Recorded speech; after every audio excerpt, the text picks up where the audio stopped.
Ya, ini banyak sekali nih pertanyaan nih cara ngitung. Karena berbeda cara pembayaran, implikasinya berbeda juga nanti di cara pengenaan pajaknya. Yang awalnya dia kalau digabung tidak kena, pas dipisah ya jadi kena gitu, kenanya final gitu ya. Makanya saya coba slide share dulu ya Mbak ini ya. Nanti ada 2 yang saya mau share nanti. Ya silakan Pak. Nah ini beberapa, saya coba ambil contoh beberapa contoh PPh 21 dulu ya, penghitungan PPh 21. Kita lihat nanti objeknya apa aja. Beberapa yang sering ditanyakan ke saya itu antara lain ini Mbak Ina. Penghasilan rutin pegawai tetap. Jadi kalau di swasta itu walaupun namanya honor, tapi kalau dia terima bulanan oleh guru non ASN itu berarti pegawai tetap jatuhnya. Dan penghasilan pegawai tidak tetap harian lepas, misalnya operator yang tidak dibayar bulanan, operator medis atau apa, tapi dibayarnya harian. Nah itu jatuhnya jadi pegawai tidak tetap. Atau mungkin ada untuk perbaikan ruang kelas, mobiler, kita ini kan upah harian lepas, tukang. Itu jatuhnya pegawai tidak tetap. Nanti ada yang bukan pegawai, itu nanti jatuhnya ke tenaga ahli. Kemudian banyak juga yang menanyakan uang transport atau perdim, uang komunikasi. Ini kan zaman COVID nih yang online, dan uang makan minum. Nah, itu beda-beda itu nanti itu. Jadi kita lihat ya. Dan ada honor kegiatan, pengawas ujian, misalnya pengawas ujian dan lain-lain. Ada honor narasumber. Nah ini beda-beda nih pengenaannya nih. Tadi udah dijelaskan oleh Kak Tia itu. Ada yang kenanya progresif, ada yang kenanya final. Ada yang kenanya mengacu PTKP, ada yang langsung final ya ke tarif honornya. Kalau skema PTKP itu khusus untuk yang item 1 dan 2. 3, 4, 5 itu tergantung cara nanti pengenaannya. Bisa jadi terbawa ke PTKP, bisa jadi juga kenanya final atau malah tidak kena sama sekali. Kita yang PTKP dulu, itu jatuhnya untuk pegawai tetap yang dibayar bulanan, PTKP per bulan, per orang ya. Ini banyak juga yang nanya saya, Pak, saya ini ada hitungan gaji 7.500.000, oh ternyata 7.500 saya pikir untuk 1 orang, ternyata untuk 4 orang gitu. Itu enggak, harus dihitung dulu per orangnya berapa penghasilannya, gajinya berapa. Jadi PTKP-nya 5.400.000 per orang per bulan.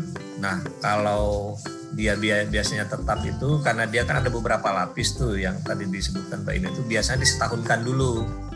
Disetahunkan baru dapat nanti lapis mana yang dia kena gitu ya. Saya juga pernah diskusi dengan teman-teman di guru swasta dulu, bisa jadi narasumber di Pusdiklat. Pak, nggak ada gaji kami yang di atas 5 juta, itu nggak ada. Tapi mungkin di beberapa swasta yang lain ada yang sampai dengan 5.400.000 ini mungkin lebih dari 60 berapa nanti kita lihat ya berapa sebulannya. Ini sebulannya lebih dari 54 juta sebulan. Oke, kita lanjut dulu. Kemudian yang pegawai tidak tetap itu PTKP-nya hariannya 450.000 per orang per hari. Nah ini yang juga mungkin perlu di Juknisbos kita. Di Juknisbos kita kan tulisnya 200.000. Nah itu mungkin masih pakai tarif lama, jadi tarif barunya 450.000. Itu ya Mbak Ina ya. Jadi kalau kita kembali ke slide-nya yang tadi, slide-nya Mbak Tia tadi, itu nyambung ke yang tadi dijelaskan ya.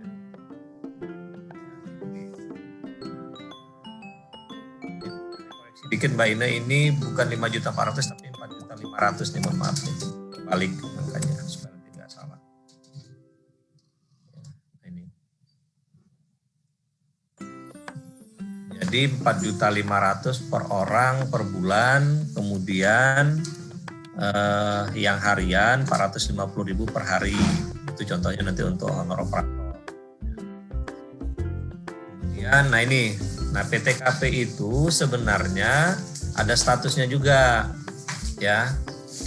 Wajib pajak, misalnya gurunya ini masih single dan tidak ada tanggungan, itu 54 juta setahun. Jadi yang PTKP 4.500.000 sebulan ini yang paling dasar ini. Yang paling dasar. Harus dikali 12 setelah 54 juta. Tapi status masing-masing guru kan beda-beda. Ada yang tidak kawin tapi punya tanggungan. Yang itu yang garis darah segaris ya, dia ke bawah. Dia punya tanggungan anak 1, misalnya sudah bercerai misalnya gitu, tapi punya anak tanggungan dia. Nah itu dianggap tidak kawin dengan punya tanggungan 1. Nah itu PTKP-nya nambah, PTKP-nya jadi 58.500.000 setahun. Nanti di sebulankannya ada, saya lihatkan ya. Kemudian PTKP tidak kawin punya 2 tanggungan itu 63 juta.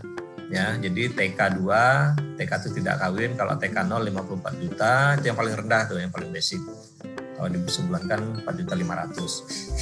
Sampai seterusnya nih, Bapak Ibu bisa lihat nanti, ini kita bagikan nanti slide-nya. Jadi nanti dilihat nih dia statusnya, jadi nggak juga bisa dipukul rata semuanya Mbak Ina, Kasia. Jadi masing-masing lihat statusnya. Yang kawin yang mana nih, WP kawin tanpa tanggungan K0 nih. 58.500.000. Kemudian ada kawin K1. Jadi bukan kawin sekali nih maksudnya nih Mbak Ine. Dia kawin punya anak 1. Ini K2 kawin punya anak 2, bukan kawinnya 2 kali, kawinnya 3 kali gitu ya. Ada juga yang nanya. Kalau itu nggak diatur di undang-undang Pak. Jadi terserah aja nih, yang penting statusnya menikah hanya 3. Pandai-pandai aja ngelapornya. Karena waktu latihan ada juga nanya saya, Pak kawinnya 2 kali apa kawinnya sekali nih? Bukan kawin yang 2 kali tapi anaknya 2 gitu, K2 itu. Beda-beda nih rate-nya. Tapi yang ditanggung oleh pemerintah hanya sampai dengan 3 anak saja. Nih. Usianya yang ditanggung itu. Jadi kalau misalnya anaknya 4 cuma ditanggung yang 3, misalnya nanti yang tertua sudah lewat tuh umur tanggungannya. Bisa dimasukkan yang bungsu untuk masukkan tetap dia jadi K3 gitu. Jadi ada skemanya Mbak Ine, Katia. Termasuk juga yang suami istri bekerja nih, yang bawa kawin dan penghasilan suami tanpa tanggungan. Nih penghasilan suami istrinya digabung ya, jadinya lebih besar. Sampai seterusnya. Jadi lihat juga skemanya ini. Jadi jangan langsung juga dipukul rata dengan semuanya 4.500.000 ini kalau dia TK 0 nih, TK 0 ya mulanya. Kalau yang harian lepas atau tidak tetap, yang 400.000.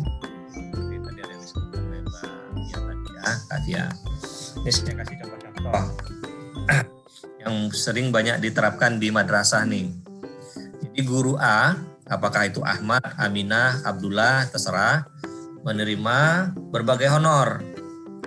Nah ini yang sering jadinya dihitung mana yang penghasilan utamanya, mana yang penghasilan tambahannya kena final. Nah itu yang padahal kalau digabung dia masih di bawah PTKP semua gitu. Dan ada juga yang tambahan itu terimanya bulanan. Misalnya nih guru A ini ya menerima honor bulanan 1 juta sebagai guru. Kemudian menerima honor sebagai bendahara BOS 200.000. Bulan juga terimanya. Kemudian dia merangkap juga jadi operator 100.000 per hari gitu ya, karena tidak tiap hari dia bekerja sebagai operator. Nah kemudian dalam kegiatan dia juga jadi panitia kegiatan atau menjadi pengawas ujian dan segala macamnya, dapat lagi honor 50.000 per kegiatan atau per harinya misalnya gitu. Nah ini dia dapat penghasilan yang berlapis istilahnya Mbak. Padahal kalau 1, 2, 3 ini digabung jadi penghasilan rutin bulanan itu kan hanya 1.300.000 kan. kalau misalnya operator juga per bulan. Nah, ini kan cuma 1.300.000 dibandingkan dengan PTKP, dia masih di bawah PTKP 4.500.000, tapi karena dipisah-pisah, jadi itu dianggap sebagai penghasilan tambahan. Nah, jadi konsekuensinya berpengaruh juga di pengenaan pajaknya. Juga yang nomor 4 nih, walaupun kecil, tapi karena sebagai penghasilan tambahan, nah dia final. Jadi yang penghasilan utama kenanya PTKP, dan kalau disetahunkan cuma 12 juta, sementara PTKP setahunnya kalau dia misalnya TK0 54 juta kan masih jauh tuh di bawah PTKP. Jadi penghasilan utamanya tidak kena pajak, tapi penghasilan tambahannya justru kena final jatuhnya. Nah, ini skemanya sebaiknya kan di juknis kita sarankan tuh sebaiknya penghasilan ini diformulasi aja. Kalau orang yang sama menerima beberapa penghasilan, dijadikan saja penghasilan berdasarkan beban kerja. Misalnya guru A ini dia punya beban kerja sebagai operator, sebagai bendahara, dibikinlah gajinya lebih tinggi sebulannya. Kemudian guru B dia hanya mengajar saja. Nah, skema gajinya per bulannya lebih rendah daripada guru A, tapi sama-sama disebulankan. Termasuk juga yang nomor 4 ini, dihitung saja beban kerjanya. Dia nanti akan terlibat sebagai apa saja, panitia ujian, segala macam, pembuat soal ujian, segala macam. Diperhitungkan saja itu sebagai beban kerja yang akan menambah penghasilan bulanannya, Mbak. Jadi kita nggak ribut lagi tentang, oh ini kena honor, harus bayar honor atau tidak, bayar honor atau tidak. Jadi tidak pusing di situ, karena nanti implikasinya ke pajak lagi gitu. Yang seperti ini sudah diterapkan di DKI nih, Mbak. Jadi guru itu langsung dapat tunjangan kinerja sebulannya tukin sebulannya itu besar, tapi uang transport, uang kegiatan, dan honor-honor tugas tambahan itu nggak ada lagi. Cukup dia terima 8 juta sebulan. Itulah yang dia terima 8 juta sebulan itu dari APBD-nya gitu ya. Nah, tinggal dihitung skema pajaknya, lebih mudah cara menghitungnya. Jadi bukan untuk menghindari pajak, tapi mempermudah skema penghitungan pajak. Nah, jadi kalau yang seperti ini, konsekuensinya begini nih Mbak Ina Kavia.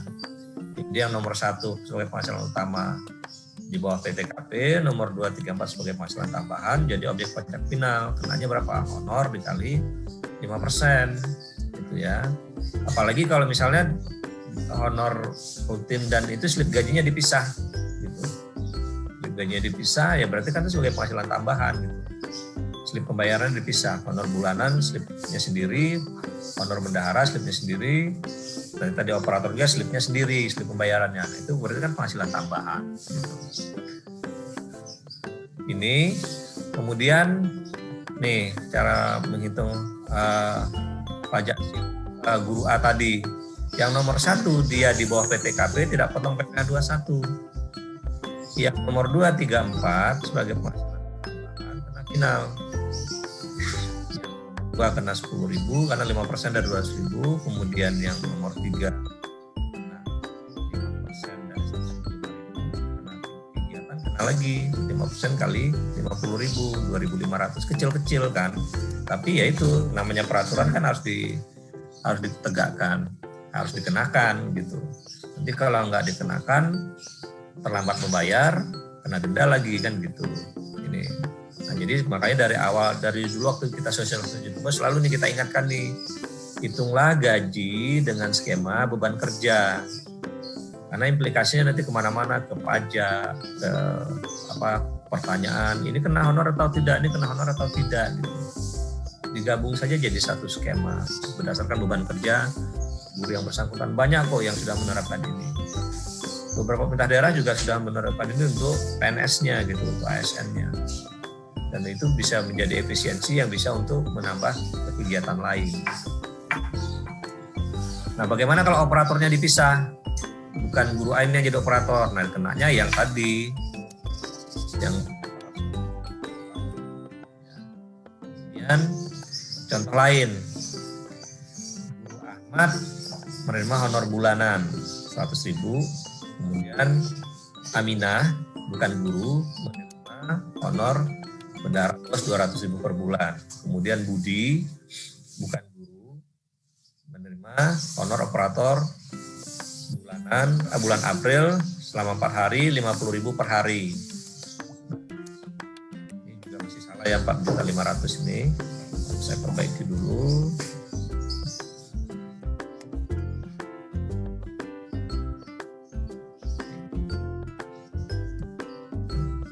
Karena dia sebulannya di bawah PTKP, setahunnya kan 12 juta, jadi masih jauh kan dari PTKP. TK0 aja masih jauh itu. 54 juta. Tidak dipotong PK21. Aminah, bendahara, bulanan, ini juga masalah.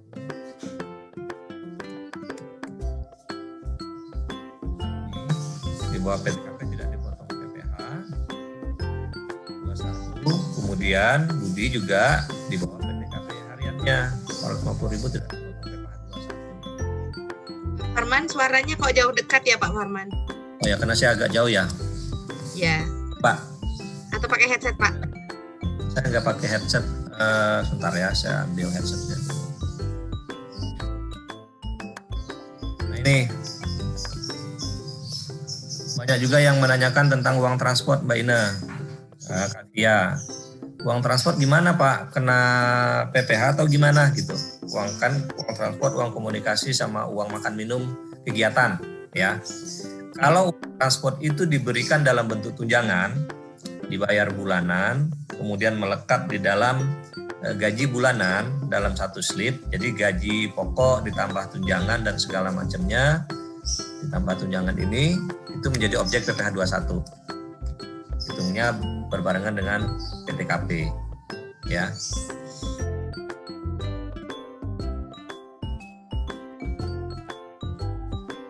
Enggak, Mbak Ina? Ya, Pak Farman. Ya, ini saya pakai headset sekarang ya. Kemudian yang tadi, ya. Jika uang transport ini diberikan sebagai pengganti uang transport, komunikasi, dan makan minum saat kegiatan, misalkan bisa saja tuh uang perdim kan, kalau sering kan disebutkan uang perdim. Kemudian uang komunikasi juga diberikan dalam bentuk uang, misalnya 20.000, 50.000 per kegiatan gitu. Dan uang makan minum tidak diberikan dalam bentuk makan minum, tapi diberikan dalam bentuk uang. Tapi pada saat kegiatan itu bukan objek pajak, ya, tidak menambah penghasilan. Jadi yang menambah penghasilan itu kalau yang dia ini diterima per bulan. Nah, bagaimana kalau dia dipisah tapi diterima bulanan juga? Nah itu nanti kenanya final lagi gitu. Kalau di sini dia digabung sepanjang di bawah PTKP tidak kena PPh 21-nya. Tapi kalau misalnya dipisah, gaji pokok sendiri, kemudian uang transport sendiri, nah kenanya jadi final tuh, Mbak. Itu yang kayak tadi tuh, kayak honor bendahara, honor operator oleh orang yang sama dipisah, jatuhnya jadi kena objek PPh 21 final. Nah kemudian untuk narasumber misalnya dia terima honor sebagai narasumber 2 juta rupiah.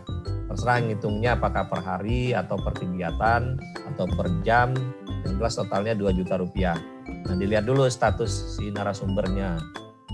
Kalau dia ASN, lihat golongannya. Kalau golongan 1 dan 2 itu tidak perlu potong PPh 21. Tapi kalau dia golongan 3 kenanya 5% dari 2 juta ini. Berarti dipotong 100.000. Nah, kita sebagai wajib potong berarti yang kita bayarkan ke si ASN tersebut adalah 1.900.000. Nah, makanya kan kalau di BKU atau di RKAM yang kita potong 100.000 ini kan pada saat dipotong kan kita masukkan dulu sebagai penerimaan 100.000 karena kan kita bayarnya 1.900.000 sementara kita catatnya kan 2 juta. Itu banyak juga tuh yang nanya. Nah, di BKU juga gitu. Kemudian pada saat setor baru kita keluarkan lagi 100.000-nya.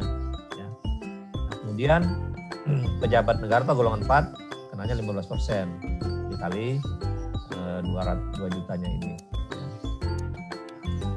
Dapatnya berapa? Potongannya 300.000 berarti dia bersih yang dibayarkan 1.700.000. Kalau yang non ASN ini dianggap sebagai tenaga ahli berarti 2 juta dikali 50% berarti separuh dari honornya yang menjadi penghasilan kena pajaknya atau yang jadi DPP-nya, dasar pengenaan pajaknya. Baru dikali tarif pajaknya 5%. Ini. Hanya 50.000. Nah ini penghitungannya. Kemudian saya share Excel ya, Mbak Ine, Kak Tia ya. Iya. Iya Pak. Ya, saya stop share dulu. Kemudian Excel-nya ini yang lebih detail nanti kita bagikan juga. Nah ini tadi nih, yang tidak kawin 0, TK 0, 54 juta, sebulannya 4.500.000. Ya tadi saya salah ketik tuh 5.400.000. Kemudian kalau TK tidak kawin 1, ya anaknya 1 misalnya janda atau duda, anaknya sama dia, ini dia. TK sampai TK 3, ini dia per bulannya. Jadi yang terendah itu 4.500.000 itu yang terendah sebenarnya, gitu ya.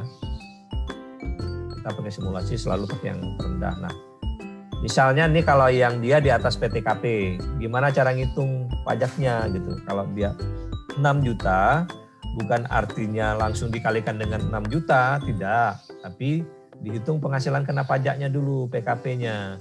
Nih. Bisa disetahunkan. Kalau dia untuk menghitung lapisan berikutnya disetahunkan. Karena kan seperti jelasnya Mbak Pia itu kan yang 5% itu yang sampai dengan 250 juta. Yang 250 juta ke atasnya kena yang lapis berikutnya kan, yang 15%. Kemudian lapis berikutnya lagi 25%. Lapis berikutnya 30%. Nah, jadi dihitung dulu setahun atau per bulannya nggak apa-apa juga ini. 6 juta. Jadi yang kena penghasilan kena pajak sebulannya adalah yang 6 juta dikurangi 4.500.000. Kalau yang TK 0, kalau yang TK 1 6 juta dikurangi dengan 4875. Ini beda-beda kan berarti dasarnya.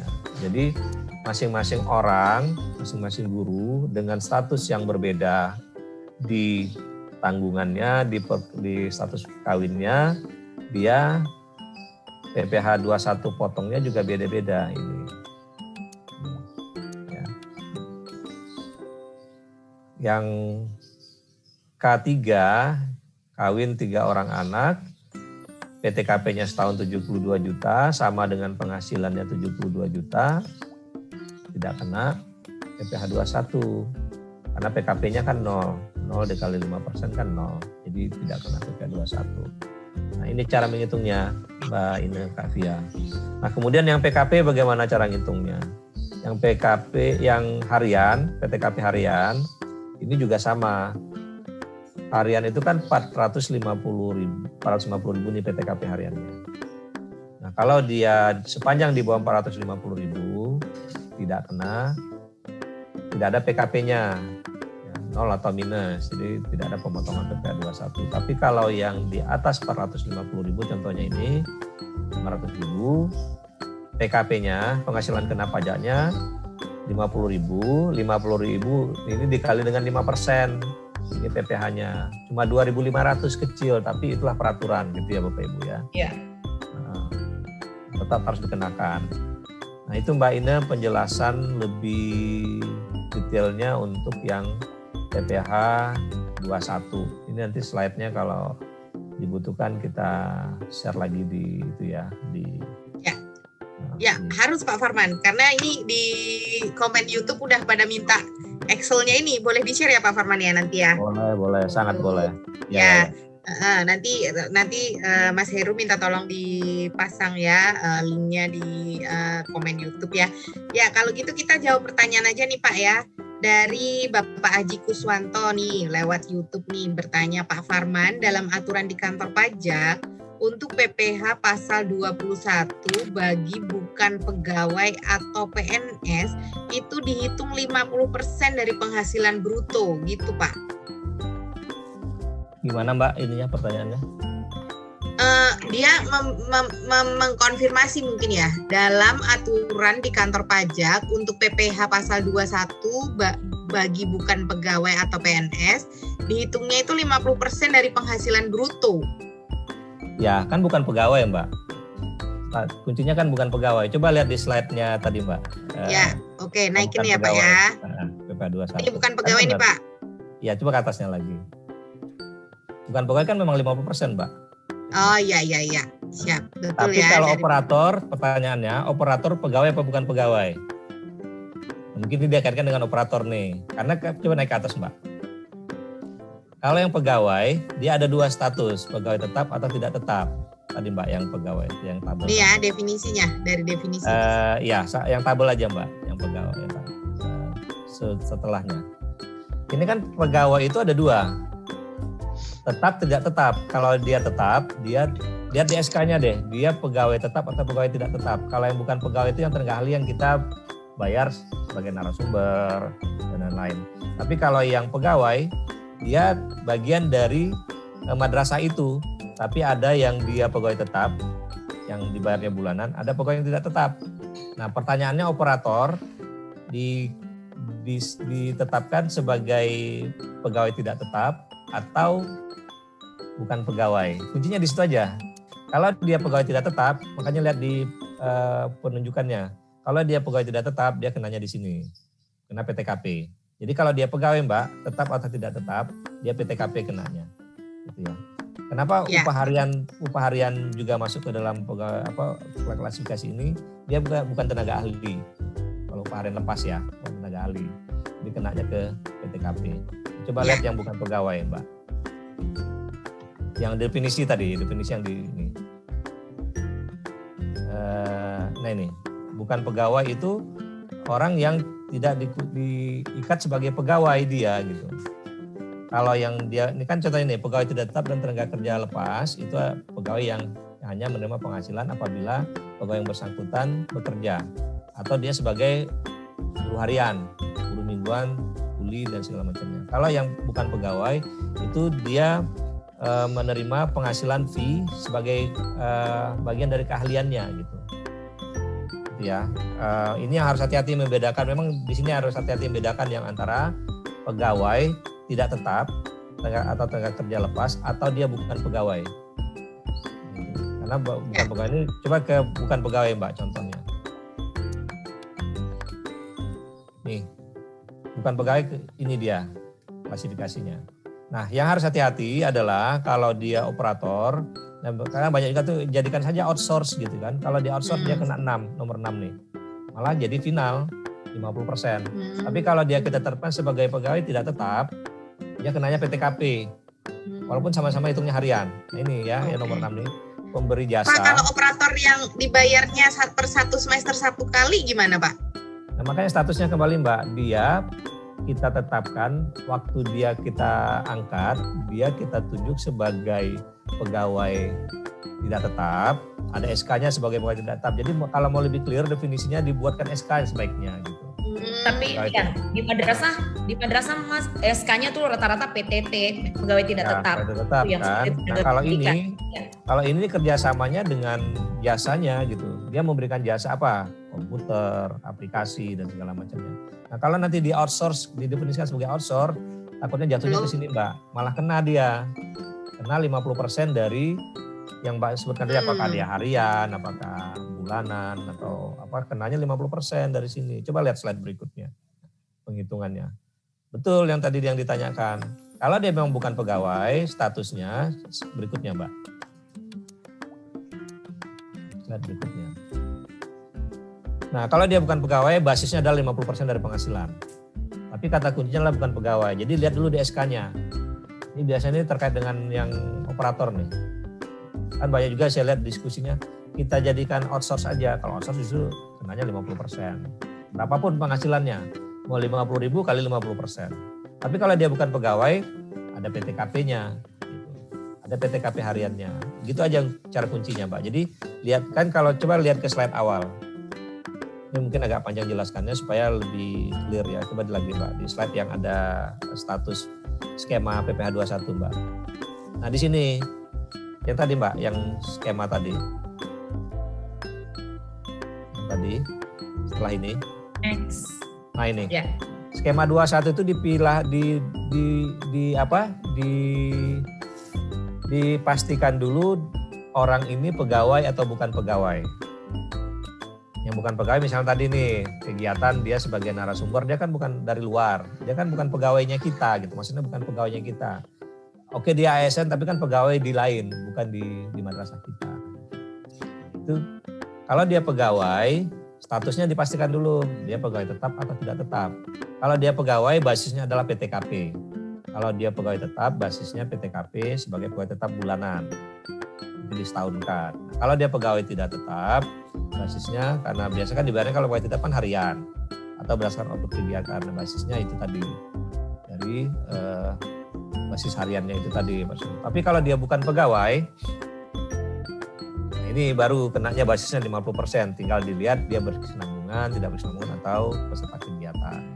Peserta kegiatan malah kenanya final tidak 50% tapi langsung honor dikali dengan tarif pajaknya gitu. Gitu Mbak. Jadi kuncinya di sini. Tetapkan dia bukan pegawai atau pegawai gitu ya. Ya. Ini ada pertanyaan nih dari Madrasah Ibtidaiyah Swasta Najiyah. Madrasah swasta NPWP-nya masih gabung dengan yayasan. Bagaimana pembayaran dan laporan pajaknya itu, Pak? Oh ini terkait NPWP ya. Terkait dengan NPWP. Kalau terkait dengan NPWP kan memang nanti harus keluar NPWP lembaganya. Memang kalau bisa diurus NPWP madrasahnya. Tapi kalau NPWP madrasah tidak ada, gunakan aja dulu NPWP lembaganya, berarti yayasannya, supaya keluar nanti NPWP lembaganya apa. Gitu. Jadi ini kaitannya bukan dengan PTKP, tapi nanti dengan pada saat penyetoran kan NPWP mana yang mau dicantumkan gitu. Kan nanti pada saat pembayaran itu pada saat pemotongan harus menyebutkan NPWP-nya, NPWP siapa gitu. Itu Mbak. Ya. Pak, berarti udah dibayar tetap laporan pajaknya atas nama yayasan gitu, Pak? Ya, boleh pakai NPWP yayasan aja. Oh, oke. Ya, lalu nih ada pertanyaan ini dari Ibu Neng Siti Parida. Apakah perpajakan ini harus diterapkan di LPJ semester tahap 1? Iya Bu, itulah kenapa kita bikin Q&A saat ini ya. Karena kan masih ada waktu nih sampai tanggal 10 Juli ya untuk ngupload persyaratannya. Kalau misalkan Bapak Ibu membuat laporan pertanggungjawabannya belum sempurna gitu ya bagian perpajakannya misalkan, nah itu bisa disempurnakan dulu ya Bapak Ibu ya, materinya di share ini gitu. Itu materinya udah linknya ada di komen YouTube ya, itu udah di share sama Mas Heru tuh, ada materi PPE, ada Google Drive-nya itu ada di situ ya, nanti ini bisa dipelajari dan langsung diterapkan gitu ya. Sebetulnya kan ini bukan terkait mau mencairkan tahap 2 atau bagaimana ya, tapi memang ini hal yang wajib dilakukan seluruh bendahara ya Pak Farman ya. Ya, dalam ini bukan aturan baru Mbak, bukan aturan baru, tapi aturan perpajakan kan memang sudah ada sejak dulu. Nah, cuman mungkin penjelasan seperti ini lebih detail itu kan baru ini nih mungkin dapat penjelasannya lebih detail. Selama ini kan diharapkan dibaca di Juknisbos saja. Nah, terkadang kan kalau membaca itu kan agak susah memahaminya, tapi kalau dengan contoh seperti ini kan lebih mudah. Makanya kan kalau kita lihat di Juknisbos kan sejak Juknisbos yang dulu pertama kali kan juga sudah ada sesi perpajakan itu. Cuman kalau dulu kan dia adanya di dalam bab 6. Jadi subjudul di bab 6 perpajakan. Nah, kalau yang sejak 2021 kan kita pisahin jadi bab tersendiri supaya lebih mudah melihat ada di bab berapanya dan bisa dibaca lebih teliti gitu Mbak. Jadi bukan hal yang baru sebenarnya. Ya. Nah, kita lanjutkan PPH 22 tadi tidak dipungut. Oke. Kemudian PPH 23 ya, pertajam penjelasan dari Katia tadi berdasarkan Undang-Undang Pajak Penghasilan yaitu PPH pasal penghasilan berupa imbalan sehubungan dengan jasa selain jasa yang telah dipotong pada PPH pasal 21 yang dibayarkan, disediakan, dibayarkan atau telah jatuh tempo pembayarannya oleh nih Mbak ya, oleh badan pemerintah, subjek pajak, badan dalam negeri, penyelenggara kegiatan, bentuk usaha tetap, perwakilan perusahaan luar negeri yang lainnya kepada wajib pajak dalam negeri atau bentuk usaha tetap, dipotong oleh pihak yang wajib membayarkan 2% dari jumlah bruto. Jadi dapat disimpulkan bahwa jasa catering termasuk dalam kategori jasa lain dalam PPh 23 2%. Nah, ini kan sering jadi jasa catering itu yang seperti apa. Kemudian bagaimana sih membedakan PPh 21 dengan PPh 23? Kuncinya di sini, Mbak. Tadi kan Kavia juga sudah jelaskan PPh 21 itu wajib pajak perorangan. Kalau PPh 23 itu wajib pajak badan. Jadi kata kuncinya di situ. Misalnya nih kita beli konsumsi untuk kegiatan dengan ibu-ibu yang punya usaha perorangan, tapi hanya usaha rumahan perorangan gitu. Kita definisikan sebagai jasa catering. Itu yang harus hati-hati, PPh 23 atau tidak gitu ya. Kalau dia pertama definisikan dulu, dia badan atau bukan. Kalau badan berarti bisa masuk ke subjek PPh 23. Nah, nanti dilihat nanti PPh 23 itu kan ada jasa, ada sewa. Salah satunya yang paling sering ditanyakan adalah jasa catering, jasa fotokopi dan lain-lainnya. Nanti saya jelaskan di sini. Makanya saya tambahkan penjelasan di sini. Nih jasa catering nih. Jasa catering adalah jasa penyediaan makanan dan minuman di mana terdapat peralatan yang lengkap untuk proses pembuatan, penyimpanan, penyajian, sementara penyajiannya diantar ke lokasi yang diinginkan oleh pemesan. Ya. Yang kedua, penyajian makanan minuman di lokasi yang diinginkan oleh pemesan dapat dilakukan dengan atau tanpa peralatan dan petugasnya. Jadi bisa diantarkan barangnya saja. Kemudian yang tiga, sementara yang tidak termasuk dalam pengertian jasa catering yaitu penjualan makanan dan minuman yang dilakukan melalui tempat penjualan berupa toko, kios, dan sejenisnya untuk menjual makanan dan minuman tersebut, baik penjualan secara langsung maupun penjualan secara tidak langsung. Nah ini harus hati-hati, Mbak. Jadi semuanya kadang pukul rata kena jasa catering, padahal ada definisi jasa catering itu gitu. Karena gini, kasihan mereka yang bukan subjek PPh 23, kita potong juga nih. Karena kalau PPh 23 itu kan potong, Mbak.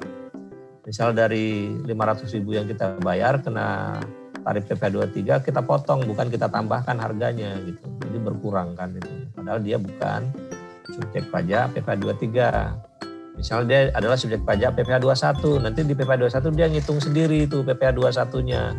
Penghasilan saya bulan segini, PPh 21-nya segini, itu kena nanti di PPh 21 perorangan. Ada kan perorangan yang PPh 21 yang dari usaha-usaha kan ada itu PPh 21. Nah, ini yang harus hati-hati gitu.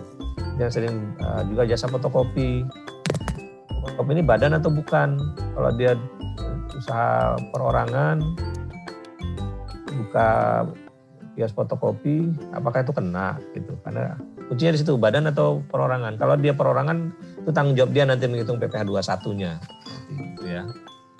Jangan kita potong PPh 23-nya kalau dia perorangan. Nah, kemudian, nih, yang sering kena itu adalah di jasa lainnya. Jasa lainnya itu ada berapa ini? Misalnya yang tadi agak lama saya masukkan tuh di sini. Ada 62 jasa lainnya. Yang paling harus hati-hati itu adalah di nomor 62, Mbak. Ini pasal sapu jagatnya ini. Jasa selain jasa-jasa tersebut di atas yang pembayarannya dibebankan APBN atau APBD. Ya. Jadi masuk enggak dia kategori jasa? Kalau dia kategori jasa masuk badan atau perorangan. Badan berarti masuk lagi. Membebani APBN atau APBD, dana bos membebani APBN berarti masuk di sini. Nah, banyak mungkin yang kenanya di sini.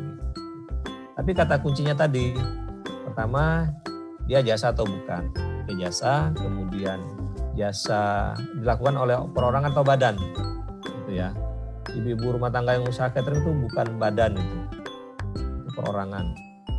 Berarti nggak masuk kategori itu, langsung keluar dari situ. Karena jasa lain ini sapu jagat nih, Mbak. Apa saja jasa-jasa yang jadi beban APBN, APBD, sapu jagat semua di situ, jasa fotokopi semua kenanya di sini nih. Apalagi kalau yang Pemda ya, kalau yang APBN bendara pengeluaran pemerintah kan di sini nih pasal sapu jagat ya. Jadi semua jasa yang bukan dana bos pun dia membebani APBN ya kena di sini. Kalau yang swasta dana bos kenanya di sini gitu ya, jasanya di sini. Tapi kunci yang lain adalah dia badan atau perorangan. Kalau perorangan nggak kena PPh 23. Nanti dia kenanya di PPh 21 tuh nanti urusan dia menghitung sendiri PPh 21-nya. Itu Mbak ini tambahan saya. Jadi di jasa lainnya ini ya yang nanti sering harus dihati-hati. Kalau jasa catering itu tadi nih. Dan kalau yang negeri lihat juga apakah semua langsung dipungut PPN-nya, enggak. Pertama harus barang kena pajak atau jasa kena pajak. Kemudian oleh pengusaha kena pajak.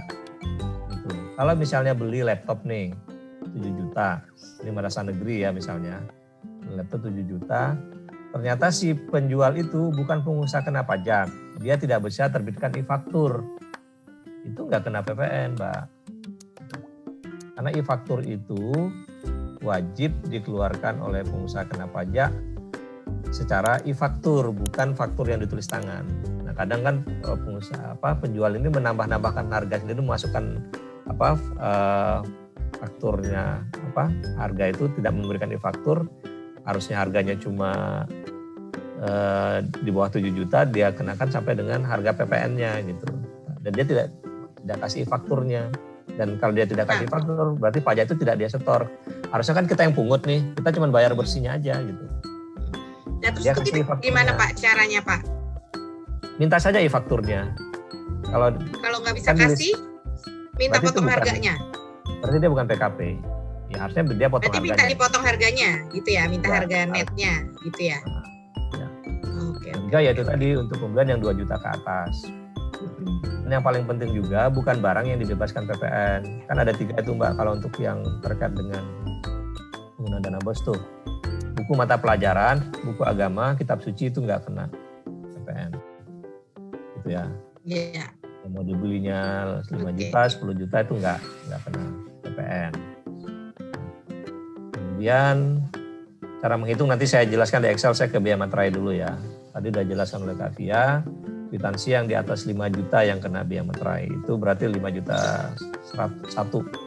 Nah kemudian kalau di definisi tadi, itu semua dokumen itu kan dokumen perdata itu Mbak. Jadi kan banyak juga nanya apa sih fungsi biaya materai itu gitu kan. Biaya materai itu adalah pajak yang dikenakan atas dokumen yang bersifat perdata. Jadi perjanjian-perjanjian itu kan perdata semua itu. Tapi kalau dokumen itu tidak dikasih biaya materai, apakah sah itu perjanjian? Sah Mbak. Karena ada di sini dan dokumen yang untuk digunakan di pengadilan. In case dalam hal nanti dalam perjanjian itu ada konflik segala macam, kita mau bawa nih ke pengadilan. Ini loh perjanjian kami, ini biaya materainya gitu.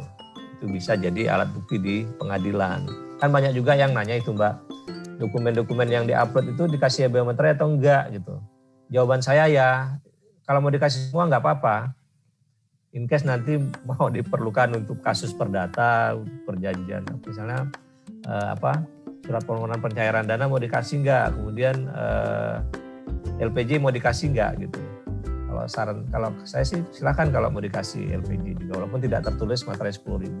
Karena itu tadi begitu dikasih biaya materai ini bisa dibawa berarti bersifat perdata, dan nanti LPJ-nya kalau ditulis nggak benar bisa dibawa ke pengadilan, gitu Mbak. Ya. Oke. Ini kemudian saya share Excel dulu ya. Ya. Untuk menghitung PPN tadi. Karena banyak juga itu yang nanya, Pak ini kan harga sudah termasuk PPN, gimana cara ngitung PPN-nya gitu. Di Excel saya tadi, share. Nih. Kan bisa saja harga itu sudah termasuk PPN atau belum termasuk PPN. Kalau dia sudah termasuk PPN, cara mengeluarkan PPN-nya yaitu tadi harga 2 juta, misalnya contohnya ini harganya 2.500.000, di dalamnya sudah termasuk PPN. Kan sering tuh gitu tuh Mbak. Gimana cara, kan Mbak Ina tadi gimana motongnya gitu kan Mbak Ina ya. hitung PPN-nya caranya, kan PPN itu kan 10%. Berarti harga 2.500.000 ini kan berarti sudah memasukkan berarti sudah 100 harga yang 110% gitu. Plus PPN-nya kan 10%, jadi 100% tambah 10% jadi 110. Jadi ini dibagi dulu 110 dikali 100 dapatlah 10%-nya. Ini. Berapa yang tidak termasuk PPN-nya harusnya ini. Jadi kalau madrasah swasta kalau yang tidak termasuk PPN-nya adalah ini 2,27.